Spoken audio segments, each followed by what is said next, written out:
Si Haring Saul mao ang unang hari sa Israel. Si Saul nahadlok umitago sa dihang ang Dios misulay sa paghimo kaniya nga hari. Oh, Dios! Unsaon nimo pagtugyan kanako sa ingon kadako nga buluhaton? Ako gikan sa pinakagamay ug pinakaubos nga tribo sa Israel. Gihimo sa Dios si Saul nga pangulo sa tanang tribo sa Israel sa dihang giisip niya ang iyang kaugalingon nga gamay. Apan, human nahimong hari si Saul, wala niya tumana sa hingpit ang mga pulong sa Dios sa paglaglag sa mga Amalekanhon.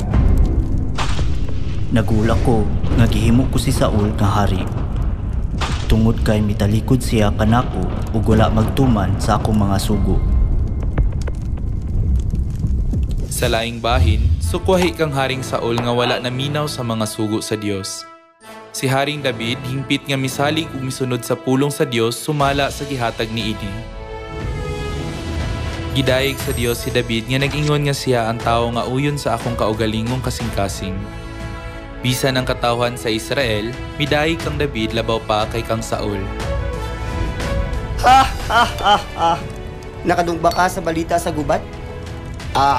Ang atong David mas maisugon pa kay kang Haring Saul. Ha ha ha ha!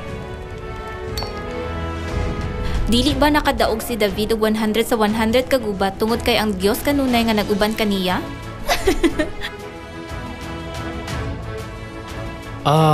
Husto ka. Gidayeg sa Dios si David nga siya usa ka tawo nga uyon sa akong kagulingon nga kasing-kasing. Apan si Haring Saul, Si Saul nagsugod sa pagbati sa kahigawad sa pagkadungog sa mga pulong sa mga tawo. Kini tungod kay siya mao ang gitudlo nga hari sa Dios nga gidihugan sa lana. Apan si David nga usa lamang kaalagad nakadawat og labaw nga gugma kaysa kaniya. Sa tagsa-tagsa, kining mga matang sa makapahigawad nga mga huna-huna nagpundo sa kasing-kasing ni Saul. Sa katapusan, misulay siya sa pagpatay kang David nga gihigugma sa Dios ug sa iyang katawhan tungod sa pangabugho ug kasina. Ingong resulta, si Haring Saul gibiyaan sa Dios ug nakaagom og miserableng katapusan. Pinaagi sa pagtan-aw sa kasaysayan ni Haring Saul, unsa ang angay natong buhaton nga naglakaw sa dalan sa pagtuo? Usahay, nahigawad ba kita sa atong mga kaigsuunan nga naglakaw sa dalan sa pagtuo uban kanato? Atong susihon ang atong kaugalingon aron makita kung aduna ba kitay huna-huna nga kita mas taas kaysa kanila kung kita mobati kahigawad ngadto sa usa ka igsuon.